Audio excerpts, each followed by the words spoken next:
اللہ کے نام سے جو سراسر رحمت ہے، جس کی شفقت ابدی ہے۔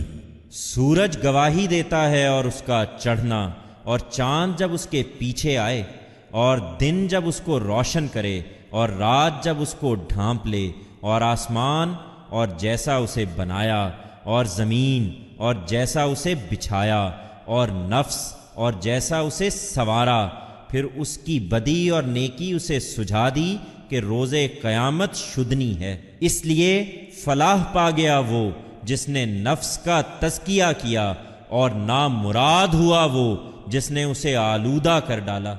سمود نے اپنی سرکشی کے باعث اسے جھٹلا دیا۔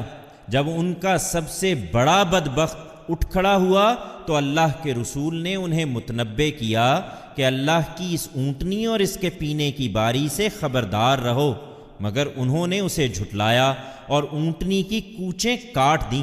سو ان کے اس گناہ کی پاداش میں ان کے پروردگار نے ان پر ایسی آفت توڑی کہ سب کو برابر کر دیا، اور اسے کوئی اندیشہ نہ تھا کہ اس کے پیچھے کیا ہوگا۔